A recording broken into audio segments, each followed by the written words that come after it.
Hello guys, welcome back to my YouTube channel. मागे एकदा मी tiger पॉईंटला गेले होते, पण तिथे हिवाळ्यामध्ये वाघ वगैरे दिसत नाही. जास्त प्रमाणामध्ये उन्हाळ्यामध्ये पाणी पिण्यासाठी वाघ तिथे येतो. आणि हा व्हिडिओ आहे ताडोबा राष्ट्रीय उद्यान यामधील.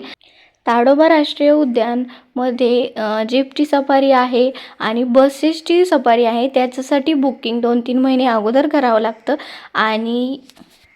आणि तिथे अक्सर बंगाली रॉयल टायगर हे आपल्याला पाहायला भेटतात. आणि ते एक आमचे काका जे आहेत, ज्यांनी फॉरेस्टमध्ये फॉरेस्ट ऑफिसर म्हणूनही काम केलेलं आहे. आणि त्यांच्यासाठी वाघ वगैरे पाहणं ही तर एकदम क्षुल्लक गोष्ट आहे. अगदी समोरून त्यांनी वाघ पाहिलेला आहे आणि मी हा व्हिडिओ त्यांच्याकडूनच घेतलेला आहे. आणि ताडोबा प्राणी संग्रहालय आहे, राष्ट्रीय उद्यान आहे, हे वन विभागाच्याच अंतर्गत येतं. मग ह्या व्हिडिओमध्ये एक वाघीण आहे आणि तिचे 4 ते 5 बछडे, आणि तुम्ही पाहू शकता ती कशी जात आहे, लोक तिला कसे पाहत आहेत. आणि हा व्हिडिओ मी तर खूप एक्सायटेड आहे ताडोबा प्राणी संग्रहालय पाहण्यासाठी. आणि मी इकडे आहे तोपर्यंत आम्ही एकदा तरी ताडोबाला जाऊच, आणि मी तोही व्हिडिओ तुमच्यासोबत नक्कीच शेअर करेन. आणि टायगर सफारीसाठी मार्च ते मे हा उन्हाळी काळ असतो. त्याच्यामध्ये जास्त प्रमाणामध्ये टायगर सफारी केली जाते.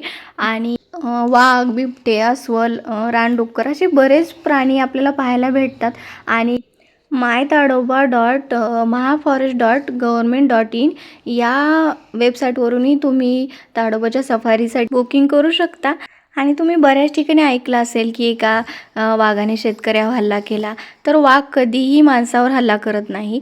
त्याला असं वाटत असतं की शेतकरी जेव्हा धान वगैरे कापत असेल तर तो पाठीमागून हल्ला करतो, तर त्याला असं वाटतं की तो त्याचा शिकार आहे, एखादा पक्षी आहे, एखादं जनावर आहे, म्हणून तो हल्ला करतो. आणि त्याला जेव्हा समजतं की हे जनावर नाही आहे, तेव्हा तो त्या व्यक्तीला सोडून देतो. म्हणजे त्याचा जीव गेलेला असतो, पण तो पूर्णपणे खाऊन कधीच नाही टाकत त्या माणसाला. आणि या जगामध्ये माणसापेक्षा विषारी प्राणी कोणताच नाही आहे, हा वाघही नाही आहे. तुम्हाला हा व्हिडिओ कसा वाटला आहे मला कमेंटमध्ये सांगा. बाय.